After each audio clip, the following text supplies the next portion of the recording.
Täna on meil külas Angela, kes on jurist ja Estix asutaja. Estix on e-residentide teenusepakkuja. Samuti on Angela VPV ehk Eesti Ettevõtlike Naiste Assotsiatsiooni liige.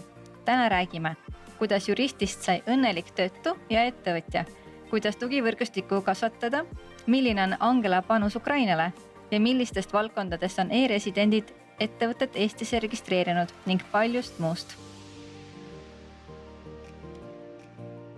Väga tore, Angela, et oled meile siia podcasti tulnud. Tere tulemast. Tere teilegi. Täna meil on siis külas Angela, kes on siis põhiliselt juristi taustaga. Jah, saan ma aru. Juristi taustaga. Ja täna sa töötad siis sellises ettevõttes, kes väljastab siis e-residentsust ja aitad neid kliente, eks ole? Nii, kuidas parem sõnastada? Meie ei aita tegelikult e-residentsust väljastada, vaid meie aitame e-residentidel ettevõtteid luua. Et meie oleme siis nende koostööpartner sellel suunal pigem. Aga Angela, räägi, kuidas see elukaar viis sind sellise ettevõtteni? Kuidas on sinu see taustalugu? Kus sa tuled ja millega sa siis täna põhimiselt ja peamiselt tegeled? Ettevõtjaks sain ma tänu sellele, et ühel hetkel palgatööl tuli mul valida, et kas ma valin olemasoleva töökoha, mis läks siis 8 kumba seal 2 valdkonda, või siis tulen sealt ära. Ja mina valisin viimase, sest et nii nagu ma varasemalt ütlesin, julgetan rohkem võimalusi elus. Ja ma teadlikult teadsin, et kui ma tulen palgatöölt ära, siis saab minust ettevõtja ja see oli teadlik otsus. Ja sealt edasi siis saigi nagu liigutud edasi ettevõtlusteemal ja siis käisimegi varasemalt siis selle äripartneri käisime siis veidikene pitchimas seal Tennapolis ja sealt siis tekkis see idee, et e-residentsuse teemal minna edasi. Ja täna siis puhtalt olengi selle e-residentsuse service provider, kes siis aitab siis e-residentile Eestis siis ettevõtteid luua. Kas sul oli mingisugune haridusalane taust enne, mis viis sind selleni või kuidas su siis nii-öelda, mis sinu tööriistakasti kuulusid enne, kui sa hakkasid sellist ettevõtet tegema? No tööriistakasti kuulus kindlasti paragrahvid juristina, et selles mõttes oluline osa tegelikkuses ka juriidiline pool on nagu aidata siis e-residentidel, kes siis on tegelikkuses väga erinevate eluvaldkondadega ja erinevate siis soovidega ettevõtet luua. Et pigem minu teadmised aitasid siis sel momendil tegelikkuses maandada siis selliseid e-residentide enda siis ettevõtte valdkondade põhiseid vajadusi. Kas sa pead silmas siin nagu seadusandlust Eesti poole pealt? Jah, et mõned ettevõtted ju tegelikult vajavad täna jätkuvalt litsentsi või mingeid nendel oli lepingut tarvis, et see oligi see koht, kus mina sain alustades kohe neid aidata. Et täna on selleks meil juba koostööpartnerid, kes siis nagu aitavad sellel suunal. See on sinu jaoks esimene ettevõte, kus sa oled siis toimetat või kas sul on varem ka olnud kokkupuude ettevõtlusega?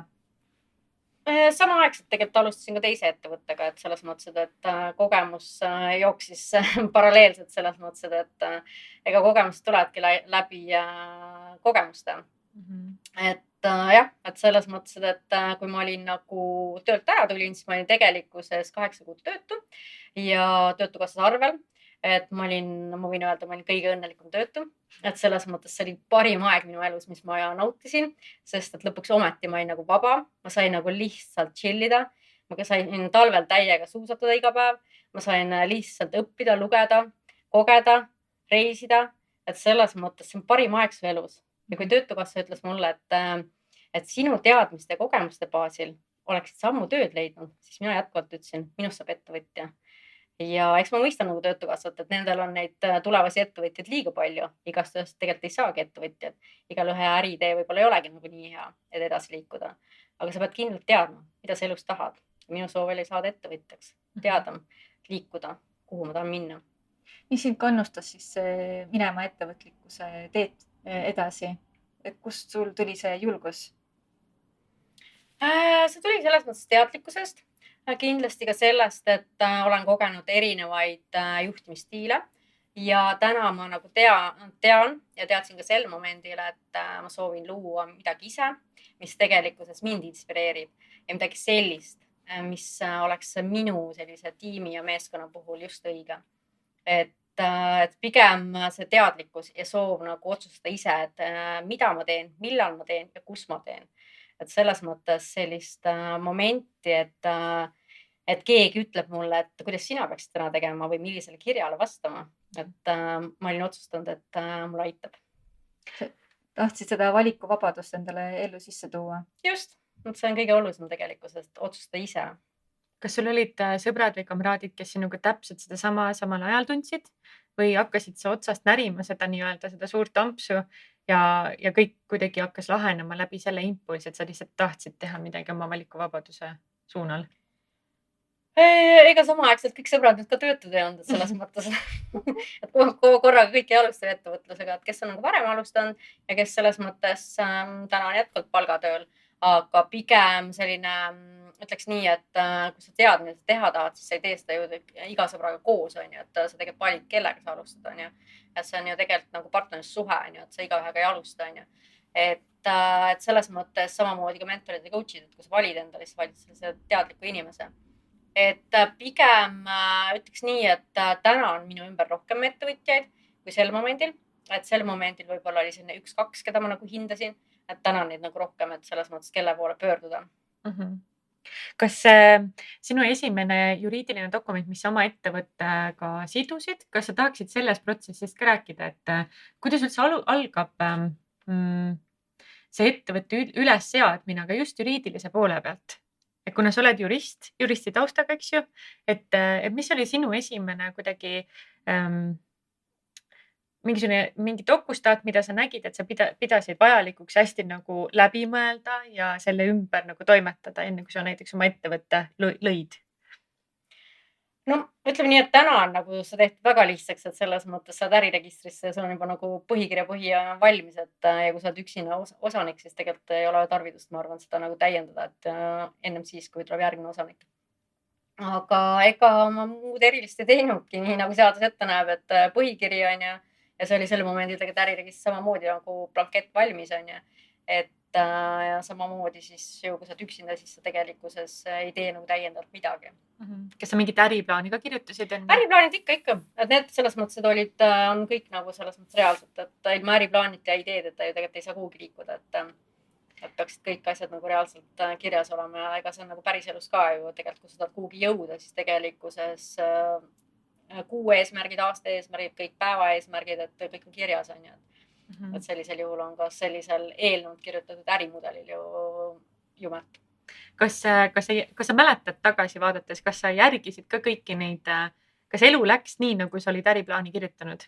Mäletad sa? Kindlasti mitte, et selles mõttes, et see on nagu ettevõtlusteekond, et see ju trepist üles, kui sa juba pangidega oled alla kukkunud, siis lähed uuesti, et selles mõttes, et need keerukaid momente on nagu erinevad ja seda sa tihti nagu ette ei näe, kui sa ei ole varem nagu ettevõtlusega tegelenud ja ega tegelikkuses iga mentor ka sulle ütleb, et täpselt nii just sa peaksid tegema, on ju. Et ta võib küll öelda, aga tegelikult see ei pruugi alati minna, sest et sa kunagi ei tea, millist olukorda ette tuleb. Et selles mõttes, et ärimudel ja äriplaanid ja kõik need on nagu toetavad aspektid pigem, ja teadlikkuse poole pealt, et sa tead, kuhu sa suunas oled. Kui palju oli, ma segan sind küll praegu, kui palju oli sinu ettevõttes sinu nägu ja juriidilise ettevõtte nägu? Kas see ettevõtte nägi pigem sinu moodi välja või ta oli selline juriidiline keha, kes oli lihtsalt nii-öelda paberi peal? Kui palju sa oma tunnetust oma ettevõttesse sisse panid? Kuna ma tegelikult olen nagu selles mõttes selline mindset'i inimene, siis ma tegelikkuses ikkagi täna ma saan öelda, et minu ettevõtte, minu nägu ja arvestades seda, et me kõik oleme kogenud ju erinevaid juhtimisstiile, siis ma tean, millist meeskonda ma luua soovin, millist inimesed peaks olema, milline siis juhtimisstiil peaks olema, et kõik täna on pigem selles mõttes minu nägu. Sest et tegelikkuses see ju tegelikult loob terviku. Ma tahtsin küsida selle alguse koha pealt. Sa ütlesid, et ega kõike ette ei näe. Võib-olla mäletad ka ise näiteks mõni hetk sellest algusest, et mida sa võib-olla ei näinud ette, et kuidas need asjad täpselt hakkavad toimuma, et sa kujutasid ühtepidi, aga tegelikult oli teistpidi. on sul mõni seik näiteks meeles?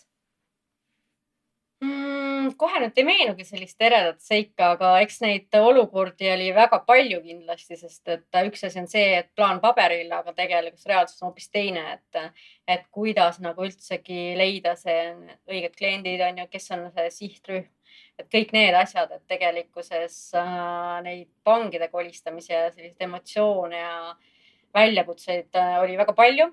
Eks neid on ka täna, aga selles mõttes täna on nagu võib-olla see, et ma ise kogemuse võrra või rohkemgi veel rikkam ja ma tean, kuidas sellistes olukordades nagu lähtuda, käituda ja kuidas ma lahendan neid olukordi. Et selles mõttes, et need käivitamise emotsioonid on teistmoodi. Et alguses, kui alustate seda ettevõtmist, ka meie, kui alustasime, ka meil oli siin sellised erinevad proovikivid ja no, vahepeal oli küll veidi selline tunne, et pekki kogu selle äkki me ei peakski tegema seda. Äkki me ei peakski tegema, et igast proovikivid on nagu tulevad. Aga ma ise kogu aeg mõtlesin, et ei, see asi testib meid praegu, see asi testib meid, et pole hullu, lähme nagu edasi lihtsalt, et saame hakkama, et nagu veidi hambad ristis nagu lihtsalt on minek. Mäletad sa ise ka kuidagi, et kuidas see mindset sul oli või need olukorrad, et kas oli selline... Kas midagi testis ka? Kas midagi testis, mis sa ise nagu tagantjärgi tunned, et mis oli sinu sellised suured testikohad, võib-olla mida sa praegu näed paremini läbi? Et tol ajal oli lihtsalt võib-olla selline keeruline nagu koht või kitsas koht, et sellised pudelikaelad, millest on vaja nagu läbi minna. Võib-olla sel momendil oli kõige rohkem kitsaskohad need, et polnud õiget kontaktivõrgustikku. Et see on nagu minu jaoks nagu täna number 1, et sa tead, kelle poole pöörduda, kus või mis midagi leida, et võib-olla see oli see miinus. Sest et kui sa oled nagu ettevõtja, siis sa tegelikult alustad need kingad on nagu nii suured sulle, et selles mõttes, et sa ei tea, kuhu minna või mida iganes sa komistad iga asja peale. Ja sa kogu aeg nagu mõtled, kus ma seda infot saan või kelle käest ma küsin. Sest et sul ei ole sel momendil nagu sellist võrgustikku ja eriti veel siis, kui sa oled töötanud nagu palgatööl ja tihtilugu meil ei ole nagu ikkagi ettevõtjad kohe lähedal. Meil ei ole võib-olla selliseid inspireerivaid üritusi olnud või sellist rahvusvahelist asju, et tegelikult on nagu need võib-olla olid sellised kitsaskohad väga suuresti. Täna ma tean täpselt, kelle poole ma pöördun või kellele ma soovitan keda või keda ma julgen nagu koostööks võtta või nagu mingeid asjaolusid, et arvestada.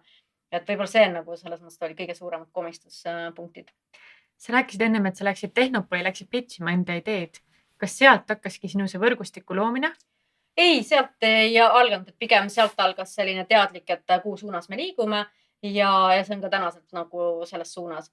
Et pigem algas kogu see ettevõtlusteekond oligi see, mis tegelikult lõi sellise ühtse suuna, et sa peadki käima nagu avalikult väljas, on ju, üritustel saama inimestega tuttavaks, on ju, looma kontakte, on ju, ja kuidas saame koostööd oma vahel teha, et kõik need aspektid, et ega ütleme nii, et ega kodus istudes võimalusi kätte ei tule. Et läbi selle ettevõtmise enda see, et sa lihtsalt võtsid selle otsuse, et nüüd ma tahan hakata tegema ettevõtet, need kontaktid ja need sündmused hakkasid ka tekkima, eks ole? Ja loomulikult, ega elus on alati nii, et kui astud tänavale, siis tegelikkuses võimalused tulevad, aga sa ise oskad neid vastu võtta, see on küsimus, on ju. Et jah. Mõnel inimese ongi takerdub, et mõtleb, et mis mina küll ei saaks nagu ettevõtjaks, mul ei ole kontakte, mul ei ole midagi, aga siin on ka elav näide, et hakka tegutsema, siis need inimesed ka hakkavad muutuma sinu ümber, eks ole. Ei loomulikult selles mõttes, et ega võimalused tekivad alles siis, kui sa ise ennast liigutama hakkad. Kui sa ei liiguta, istud kodus või mis iganes asju teed, siis ega neid ei tule. Keegi ei kanna sul kandikut kätele, nagu alati. Et selles mõttes julge peale hakkamine, julge tegutsemine ja nii nagu ma enne ütlesin, et julgetel on elus rohkem võimalusi, siis nii on. Ja ongi, et ega tagareas jääd sa alati märkamatuks. Ja kui sa esireas kuuled rohkem, saad rohkem tutvusi, et kõik võimalused on alati olemas. Aga sa ise otsustad, kus sa elus istud. Kas sa istud tagareas või esireas? Kuidas erineb Estix sinu ettevõtte siis nagu klassikalisest teenuse osutamisest ettevõtluses? Kindlasti on meil nagu rohkem personaalsust, et meie läheneme kliendivajaduste põhiselt, et meie eesmärk ei ole täna lihtsalt nagu e-residentile ettevõtted ära luua, vaid pigem mõista, et kas on nendel nagu vajadus Eestis ettevõtte luua ja mis on nagu nende eesmärgid. et selles mõttes paremini toetada neid. Sest et number 1, me oleme nende ainuke sõber Eestis, kui nad meiega nagu liituvad. Ja selles mõttes on oluline, et nad saaks aru, et nad teevad õiges kohas õiget asja ja neid toetatakse sellel teekonnal. Sa mainisid seda, et need kontaktide loomised, kas sa näed, et teie ettevõtte puhul on ka kultuuriline tausta uurimine üks väga oluline vajadus, et et kui sa saad selle ettevõtte juhi endaga rääkima, siis sa tegelikult peaksid väga hea inimeste inimene olema, et ka nendega suhelda nõnda, et te omavaheline koostöö sujuks väga hästi. Ma arvan, et pigem täna tegelikkuses suuresti siis nende klientidega või e-residentidega suhtleb meie supporti inimene. Et pigem on siin see, et sa tunnetuslikult ju tunned ära, et kas see on nagu meie klient ja meie klient on teadlik inimene, ta teab, miks ta soovib Eestis ettevõtet luua, ja kõik need aspektid, siis tegelikkuses ma arvan, et kui nad on jõudnud juba e-residentsuseni Eestini, siis nad teavad, miks nad ja kuhu nad liikuda soovivad. Et pigem see enam ei ole keerukas, vaid selles mõttes meie oleme nende nagu tugivõrgustik, kes aitab siis nagu edasist protsessi läbi viia. Et see on pigem nagu see suund. Sa mainisid saateväliselt küll, et sa lähed nüüd välismaale, lähed siis suhteid looma, ma saan aru. Ja mis reisid need sinu jaoks on näiteks, et mida sa tunned, et kuidas see sind arendab või ettevõtet või kas see on ka networking omaette? Ma ütleks, et minu töö ongi suuresti networkimine ja selles mõttes, et iga selline välisreis, sest arvestades, et meie klientuur ei ela Eestis, meie klientuur on e-resident, kes siis on siis välismaalane ja nemad ongi ju tegelikkuses need, kes tegelikkuses võib-olla ongi need, kes vajavad seda infot, et saada aru, et võib-olla on Eesti just see koht, kus luua endale digitaalne ettevõte ja sealt siis liikuda laia maailma. Kas see on jätkuvalt tugevalt meeste poole kaldu maailm? Kui vaadata seda protsenti, et kui palju meil täna naisi on nagu klientidena ja mehi, siis tegelikult jah, ma saan öelda, et kuskil selline 95% meie klientidest on täna siis mehed.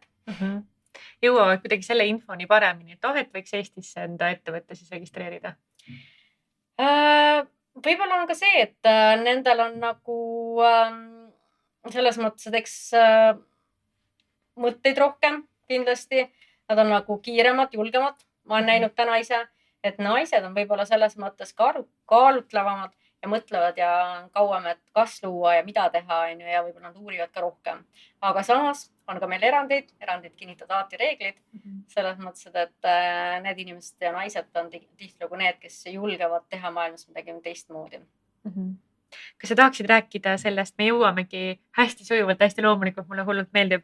Ma guugeldasin sind ja ma leidsin LinkedInist, et sa ise kuulud sellisesse nagu organisatsiooni, mis on BPV. Kas sa tahaksid natukene avada seda tausta, et mis see on ja mis te teete seal? See on Eesti Ettevõtlike Naiste Assotsiatsioon ja selles mõttes me aitame seal siis või julgustame, inspireerime naisi ettevõtlikkusele.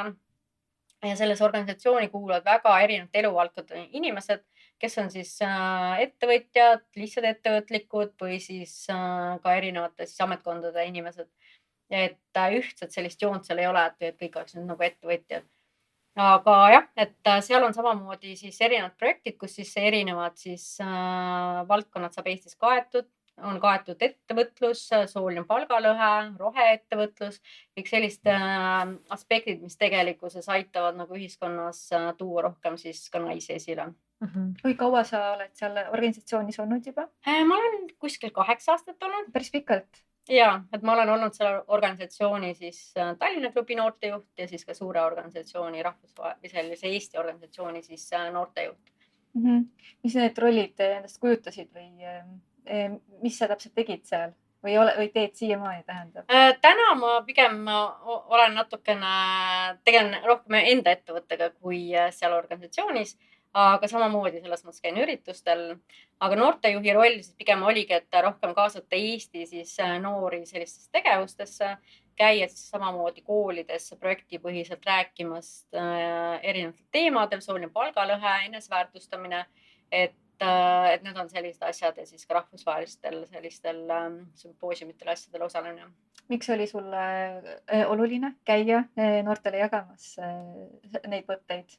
See oli hea võimalus jagada tegelikult nendele mõtteid nagu päriselust, et tegelikkuses üks asi on see, kui õpetaja räägib nendele koolis eneseväärtustamine on sinu esimene töö, siis võib-olla see nagu ei ole nagu nii tõsiseltvõetav kui võib-olla kolmas inimene tänavalt ja selle läbi siis sain rääkida enda kogemustest, samamoodi õppe või sellise eriala valikust, samamoodi ettevõtlusest. Et selles mõttes, et ja ma tean tänaseks, et mõnigi õpilane on nagu selles mõttes, et haaranud kinni kindlatest sellistest sõnadest ja mõtetest, et mis mina nagu rääkisin. See on hästi tänuväärne, et sa ka enne mainisid, et ka sina otsustasid hakata juristiks ka sellepärast, et koolis keegi oli kunagi käinud rääkimas, et tihtilugu sellised ägedad inspireerivad inimesed, kui puudutavad meid, et võivad meie elu tõesti palju mõjutada. Ja ega tegelikult elus ei olegi palju vaja, vaid selles mõttes, et tihtilugu on vaja ühte inimest sellel õigel hetkel, kes ütleb sulle kas või ühe lause või ühe sõna, mis nagu sind mõjutab. Sest et tegelikult kõik see on ju tegelikult meie enda sees olemas, et mis käivitab kas siis positiivselt või negatiivselt, et ja motivatsioon on alati see, et suudab ise nagu tikuga see põlema süüdata ja see läheb edasi, on ju. Mis on sinu need lemmikprojektid olnud, kus sa näed, et tõesti sinul endal ka silm nii säras? Ma arvan, et projekte on olnud nagu erinevaid. Kindlasti on olnud ka selles mõttes, me oleme inspireerinud ka Moldova naisi. Ja selles mõttes, et erinevaid rahvusvahelisi neid asju on olnud hästi palju. Aga kuna täna nagu Moldova naistega ma suhtlen senimaani, et on nagu väga head kontaktid jäänud, siis tegelikkuses võib-olla see üritus oli nagu või selline projekt oli selles mõttes selline, mis toetas nagu ka mind ennast, et selle võrra sai ka nagu rikkamaks. Kas need olid Moldova naised, kes siis hakkasid tegelema ettevõtlusega, saan ma õigesti aru?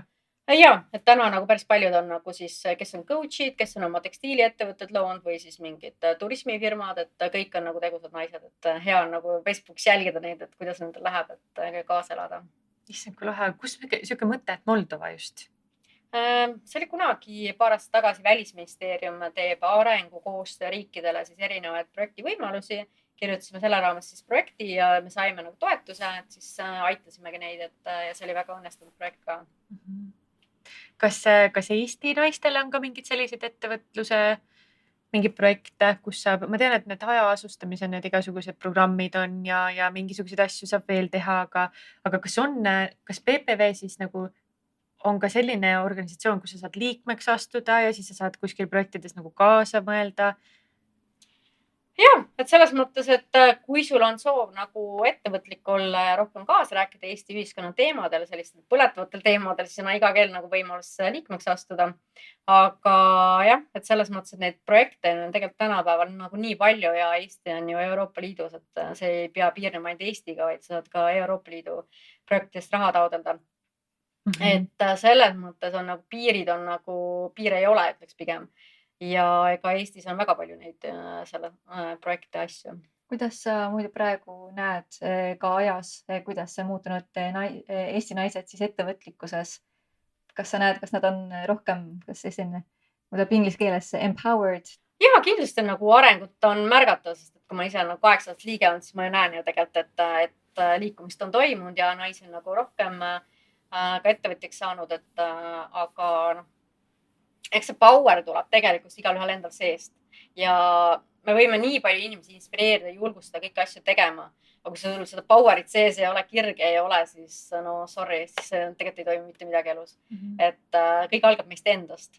Et õiged inimesed meie ümber, õiged raamatud, õiged kuulamised, lugemised, kõik need asjad, mis tegelikkuses tõmbavad ja käivitavad meid. Ja teadlikkus, mida sa tahad oma eluga teha, on ju.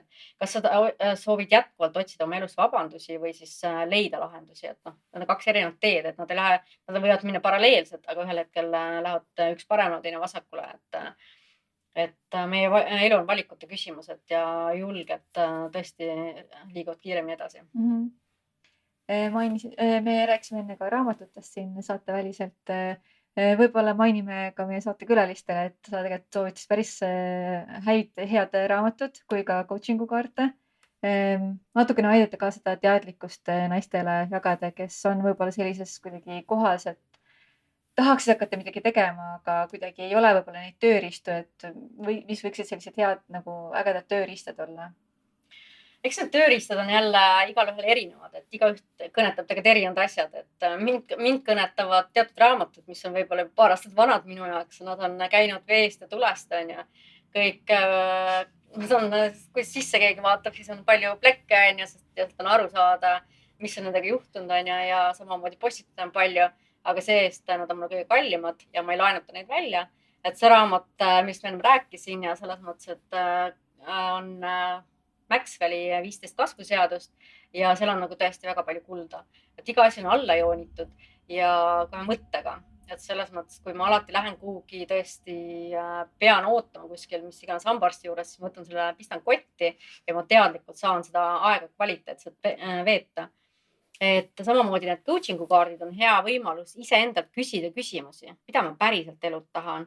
Kas ma tahan seda, et seista järgmine aasta samal kohal või liikuda edasi või olla veelgi kaugemal.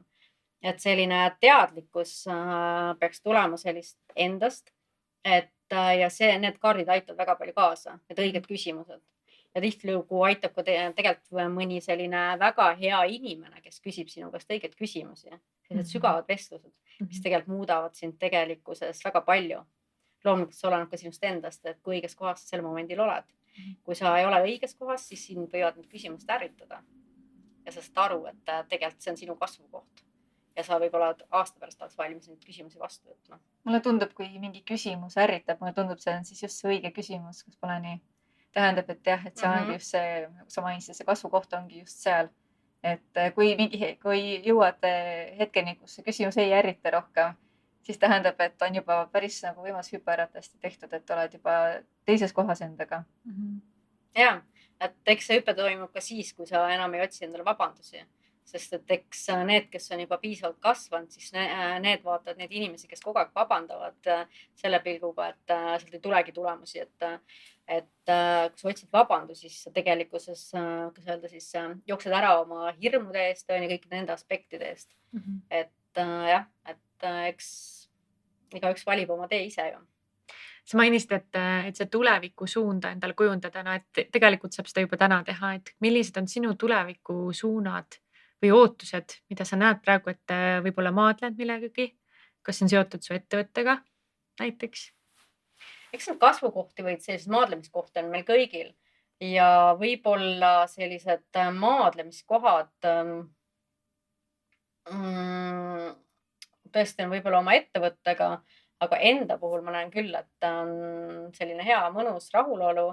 Ma tean, mis ma elult tahan, ma tean, kuhu ma liikuda tahan ja ma tean seda, et ma ei ole järgmisel aastal samas kohas, kus ma täna olen, vaid ma olen ikkagi mitu aastat ülespool roninud. Et ma teen selle nimel tööd, ma teen igapäevatööd, et ma olen järjepidev, mul on distsipliin, et ma teen asju, mida ma tegelikult tihtilugu ei armasta, aga ma muudan need selliseks, et ma armastan neid. Sest ettevõtjana paraku sa pead tegema kõiki asju ja sa ei saa öelda kunagi, et kuule, et sina need asjad või keegi teine, et paraku sa pead kõik asjad ära tegema. Kas ettevõtlus sinu jaoks on sõbralik? Ja, ettevõtlus on tegelikkuses, ma ütleks, et ettevõtlus on sõbralik siis, kui sa võtad seda lifestyle'ina, et kui sa naudid seda protsessi, sest et mina väga naudin seda, sest et kui ma ei naudiks seda, mida ma teen või sellist valdkonda suunda, siis tegelikkuseks oleks raske olla mitte õnnelik. Sa oled väga enesearengule suunatud, tundub sinu jutust kuulates. Kas on tõsi, et kõige üks suurimaid arenguhüppeid saab inimene võib-olla ka teha tõesti läbi selle, et ta astub ettevõtlusse ja ta hakkab oma ettevõtet arendama. Kas sa ise tunned, võib-olla reflekteerides enda elu peale, et kas see hetk, kui sa hakkasid ettevõtlusega tegelema, kas see oli kuidagi sinu jaoks, kus see eneseareng tegi sellise eriti suure hüppe?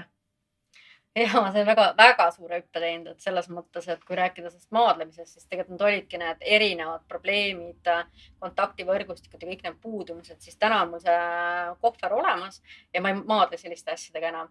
Et pigem on rohkem sellist teadlikumast juurde tulnud, et neid astmeid on täna nagu, ma liigun vaikselt.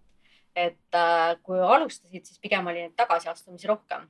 Et täna on pigem, mulle endale meeldib väga liikuda väikeste sammudega, et ma ei võrdle ennast kellegiga, et ühegi suure tegijaga, ühegi väikse tegijaga või keskmise või mis iganes, vaid ma liigun omas tempos, oma sammudega, oma teadlikkusega, ma kaasan neid inimesi, keda ma usaldan, on. Ja tõesti, see tempo on nagu minu jaoks õige. Kas konkurent on sinu jaoks inspireeriv või on ta tekitab mingit kadedust või näed sa mingi kasvukohti just selles asjus, et kuna see on nii spetsiifiline valdkond, kus te sees olete, et kas seal on midagi sellist, mida saaks ka nii-öelda jalgratast leiutada veel? Ma arvan, et seal ei ole nagu väga jalgratast midagi leiutada, sest et Eesti äriregistri on võimaldanud lihtsalt luua ettevõtte, siis tegelikult seal ei ole nagu midagi keerukat jalgratast enam leiutada. Ja kui rääkida konkurentidest, siis minu meelest see on alati positiivne konkurentidega, et ma tean neid paljusid, ja alati on nagu hea mõtteid vahetada, et minu meelest konkurents peab olema, siis vastasel juhul ei oleks nagu ka liikuvus selles valdkonnas. Et minu meelest on see positiivne. Kas Estixil on, kui palju meil teisi ettevõtteid või Estix on ikkagi praegu ainus, kes pakub sellist? Ei, neid ettevõtteid on päris palju. On palju, jah? Okei.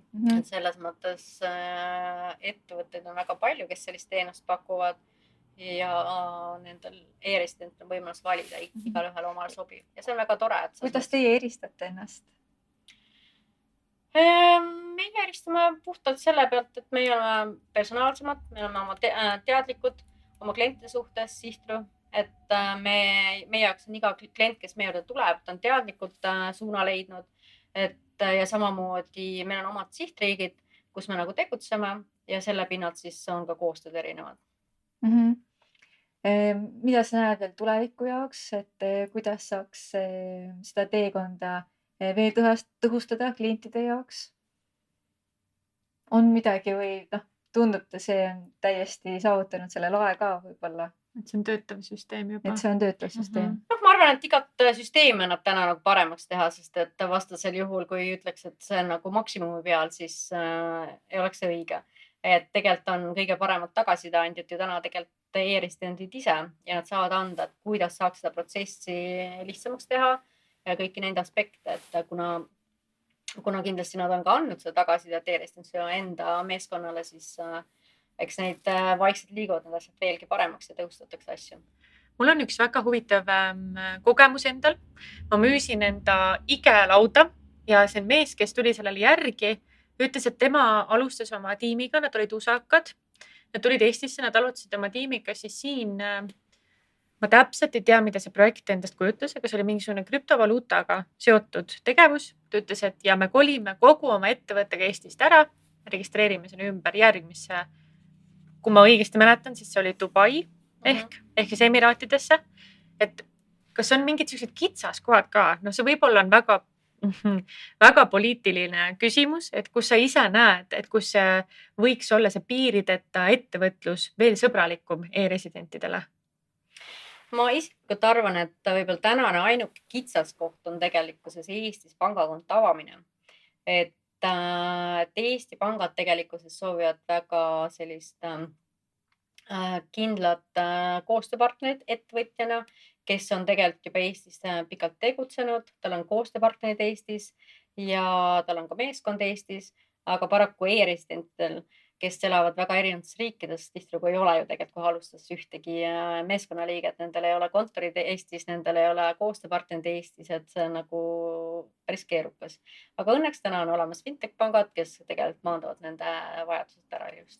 Mis võid tuua mõned valdkonnad, mis on võib-olla siis populaarsemad valdkonnad, erinevad ettevõtted, kust nad pärinevad. Ma saan aru, et täiesti erinevad nii teenusepõhised kui tootepõhised ettevõtted, aga kas on mingit trendi ka, kes registreerivad ennast siis e-residentidena Eestisse ja keda te siis aitate? Neid valdkondi on tegelikult väga palju, väga erinevaid, et eks on nagu rohkem selliseid digitaalseid ettevõtteid ja on lisaks tõesti ettevõtted, kes siis eksportivad, impordivad sealjuures Eestisse, et sellist ühtset valdkonda võib-olla on keerukas öelda, aga kindlasti märkimisväärne turuosa on IT-ettevõtetel, et kes siis on kas siis üksiküritajad või siis on puhtalt siis oma meeskonnaga teevad. Ja need kõige populaarsemad riigid, kes on siis Eestit avastanud? Eks nad ilmselt on ka kõige suuremad riigid, ma kujutaks ette. Jah, need on nagu kindlasti on, täna on kindlasti ka suuremalt jaolt Ukraina, sest et nad on kõik ju tegelikult liikunud ka väljaspoole Ukrainat ja nendel on tarvidus teha ju tegelikult tööd jätkuvalt. Et kindlasti on tõesti need suuremad riigid, kes siin on, kohe nagu ei meenugi, kes seal on. Kas enamasti Euroopast? Euroopa riigid kindlasti ja varasemalt kindlasti oli ka Venemaa, aga täna enam nendele ei väljastata. Aga kindlasti jah, neid riike on nagu väga palju, kellel on ikkagi tuhandeid. Sest täna on nagu e-residentide arv 100 100, midagi sellist. Ja kokku on kuskil ettevõtteid loonud Eestis siis 25 000. Ja selles mõttes, miks see arv nagu e-resident nii suur on, siis tegelikult paljud on jätnud täna veel kasutamata selle ettevõtte loomise võimaluse. Ja sinna kuuluvad lisaks veel investorid, töötajad ja kõik, kes on nagu taotlenud e-residentsust. Sa rääkisid saateväliselt, et sul on üks südamelähedane projekt praegu Ukrainaga ja mis sa seal toimetad? Kuidas see välja näeb? Ukraina on meil pigem jah, tõesti see on minu selline, ma saan öelda missiooniprojekt, et ma ise aitan nagu puhtalt tasuta, aitan nendele ettevõtteid Eestis luua siis ja samamoodi siis ka mõningaid siis ettevõtjad siis natukene mentordan ja et aidata nendele uuesti tulla siis ettevõtlusse tagasi ja siis saada jalad alla. Kas see võiks ka olla sarnane näide, nagu oli teil selle PPV-ga siis Moldova naistega, et kas on ka naisettevõtjad tulnud siis Ukrainast enda ettevõtetega Eestisse? Ja, ei, selles mõttes, et Ukrainast on nagu selles mõttes, et neid ettevõtjaid väga palju. Ja ma ei saa öelda, et võib-olla täna tegelikult ongi Ukrainast naisi nagu rohkem e-residente kui teistes riikides meil. Et kuna selles on ka nagu mingid koostööd olnud ja suunatud, kes soovivad Eestis ettevõtet luua.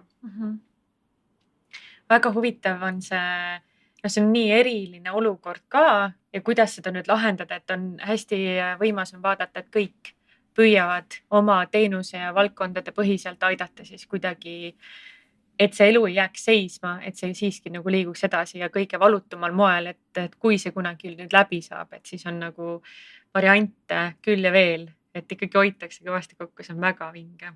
Minul oli just täna hommik oli Ukrainaga kõne naisterahvaga ja siis tegelikkuses kõik need ettevõtjad, ega nad ei oota selles mõttes sekundiga, et seda läbi saab ja kui seda läbi saab, siis tegelikult riigi ülesehitamine võtab omajagu aega. Aga senimaani ju peab ikkagi tegelikult perele ja endale leiva lauale saama kuidagi.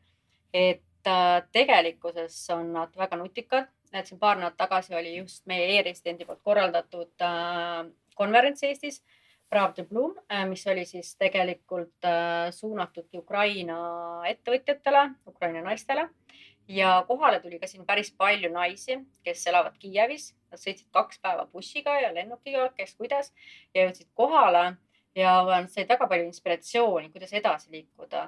Ja nad ütlesid ka, et kui lihtne on tegelikult Eestis, nagu, kui lihtne on lihtsalt Eestis ettevõtet luua. 15 minutit on ettevõte loodud. Et tänases olukorras ilmselgelt nagu Ukrainas on see väga keerukas ja ilmselt ka teistes riikides, aga see on nende võimalus tegelikult alustada kuskilt, alustada lihtsalt Eestist ja Eesti toetab neid.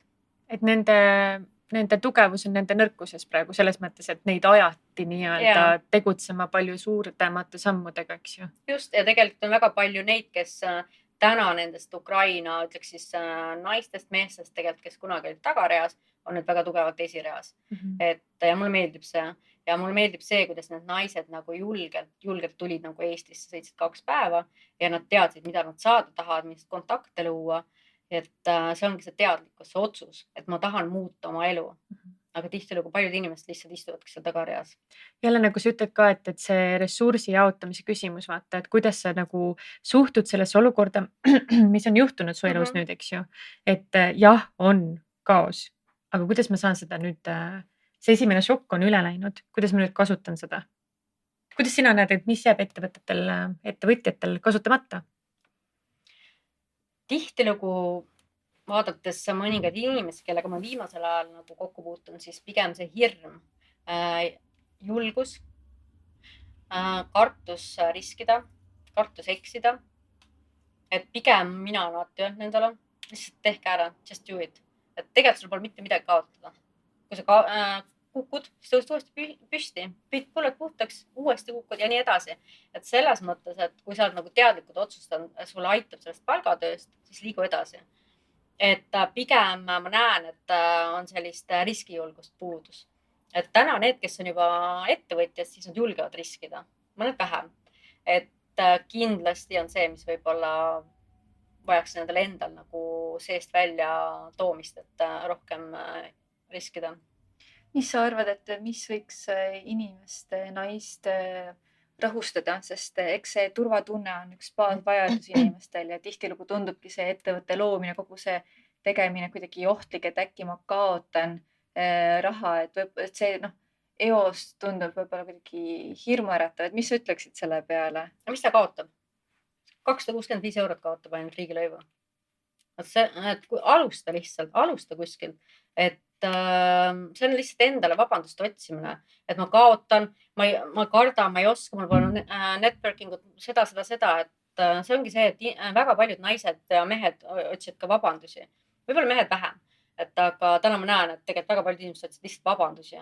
Seal ei ole pointi, et julge pealehakkamine on pool võitu ja isegi rohkem veel, et see on sinu enda otsus. Kui sina täna näeksid ennast loomas mingisugust kas siis uut projekti või näiteks mõnda MTÜ-dki näiteks, et või suisa täiesti OÜ-d, siis millises valdkonnas sa näed, et sa võiksid toimetada? Ning kas sul on mõni hea valdkond anda näiteks kuulajale, kui sa näed, et võiks toimetada? Ma arvan, et valdkondi, kus toimetada on väga palju, aga see sõltub inimese enda kirest. Et mitte kunagi ei tohiks alustada kellegi soovitusel, vaid selle pinnalt, et mis sulle endal pinget pakub. Et kui sa lihtsalt mõtled, et võiks lihtsalt, ma ei tea, tõesti ainult müüa mingit kindlat toodet, kuigi selle endal kirge ei ole, mingi aeg sa tõesti müüd selle ära, aga tegelikult mitte pikalt. Et kui rääkida sellest, mida mina teeksin, eks need valdkondi, mis kõnetavad on palju, võib-olla mis rohkem nagu silma peale on hoidnud või sellist lugema on kutsunud, on võib-olla selline kindlasti tehnoloogia, et kuidagi roheline maailm. Et ma ei ütle, et ma teeksin need ettevõtted, aga nad on kuidagi lubanud mul silmadel nende peal puhata ja võib mine tea. Kas sul on aastaku plaan, et võib-olla aasta pärast saame kuulda, mis oled välja mõelnud? Ma arvan, et ma jätkan samas valdkonnas kindlasti. Ma tean, mida ma tahan, tean, kuhu ma jõuda tahan ja mul on nagu kvartali eesmärgid, et ma ei tee aasta eesmärki. Et aasta eesmärgid on küll olemas suured, aga ma teen kvartali eesmärgid, mis on nagu 12 nädalat ja need on nagu tunduvalt produktiivsemad. Ja et kui ma teen iga päeva 6 ülesannet ära, mis mul on, siis on kvartali eesmärk täidetud. Kas võid natukene rohkem rääkida?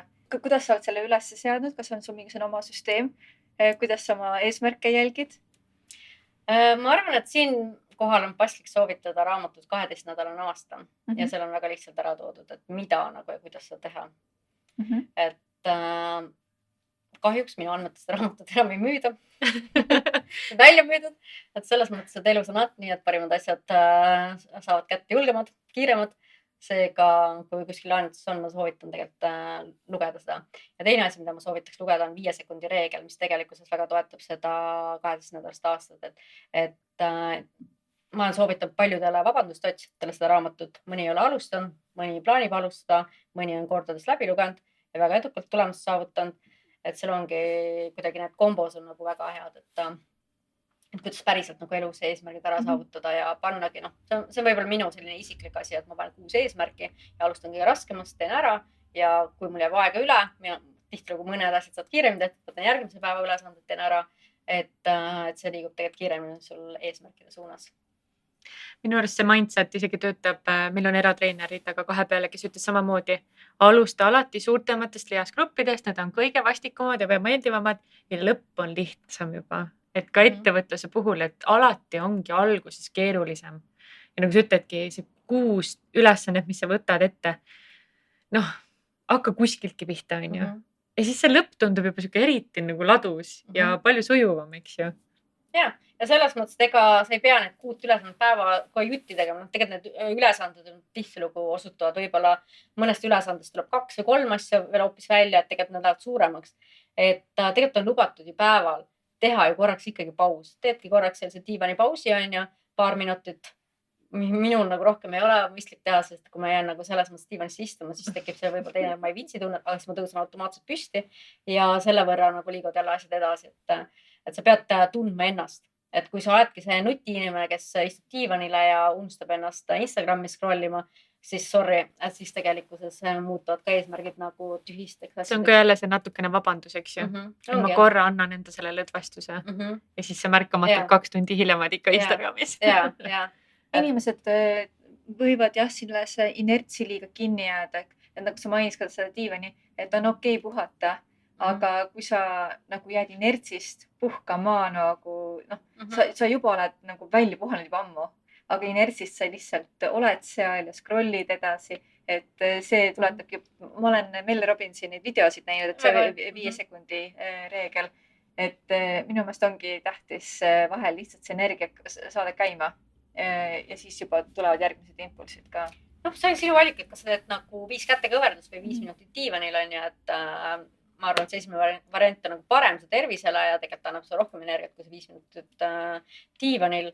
Et jah, ega siin ei ole muud, et kui sa tahad ettevõtjaks saada, tulemusi saavutada või isegi palgatöötana, siis tegelikkuses on sinu otsus, et mida sa teed oma ajaga. Et samamoodi ka trennis käimine, et see on ju tegelikkuses järjepidevus. Sa ei saa oodata tulemusi järgmisel hommikul, kui sa eile käisid jooksmas. Jooksid pool tundi. Sul ei tule kõhulihaseid. Sul ei tule homme ka. Sul ei tule ülehomme ka. Sul ei tule nädala pärast ka. Sul tuleb alles 6 aja pärast ja alles siis hakkab. See on järjepidevus. Et kui sa saad selle tempo tööle, siis hakkavad tulema ka tulemused. Nii on ka ettevõtluses, nii on ka muudes eluvaldkondades. Kui sa tead, mida sa tahad ja oled järjepidev, siis tulevad ka tulemused. Et tihtilugu jah, inimesed ootavad tulemusi kohe ja kui ei tule kohe, siis nad loobuvad. See on kõige lihtsam tee. Ja loobumine on võimalus ainult nõrkadele.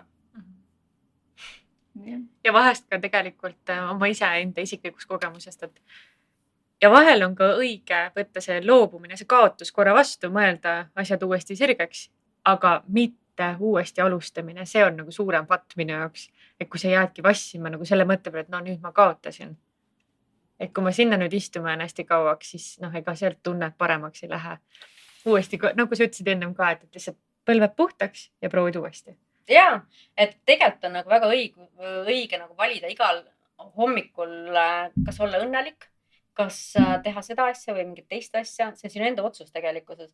Kui sa nagu ootad, et keegi otsustaks sinu eest või tooks hommikul su kandikuga 2 valikut, on ju. Ühes ümbrikus on õnn ja teises õnnetus, on ju. Ja 3. on küsimärk, et mis ma siis teen, on ju. Siis tegelikult su enda valik, kuidas sa hommikut alustad. Ja tegelikult on igal teekonnal see, et sul on alati võimalus nagu ümber mõelda ja sul on võimalus minna ka teist teed pidi. Sa võid veel mitu korda nagu kõrvale kalduda. Edu suunas ei ole nagu otse teed. Et neid teesid on nagu, mis hargnevad on nagu nii palju, aga lihtsalt sinu enda selline mõte, et kas ma tahan sinna pärale jõuda või mitte. Et see on jah, selles mõttes selline kogemuslik teekond. Aitäh sulle, Angela, need on nii ilusad sõnad, millega ma arvan, see on nii kompaktne. Ma soovin hästi palju edu ja jätkuvat õnnestumist ja õnne hommikuti. Sa saate väliselt ütlesid, et palju vahvam on alustada oma päeva sõnadega tere hommikust, Angela. Mina soovin sulle palju õnne, Angela, edaspidiseks. Aitäh, et tulid. Et selles mõttes alati tehke õiged otsused, et mis tulevad südamest. Et kui on nad tulnud südamest, siis nad on alati kirega ja viivad tegelikult õigesse suunda meid. Suur tänu, et tulid. Minu jaoks väga inspireeriv jutustamine on olnud sinuga tutvumine oli ka nii tore. Sa oled nii särav naine ja ma usun, et meie kuulajad ka kuulevad seda läbi sinu hääle. Aitäh teile! Aitäh! Ja järgmiste kuulamisteni. Tšau! Tšau!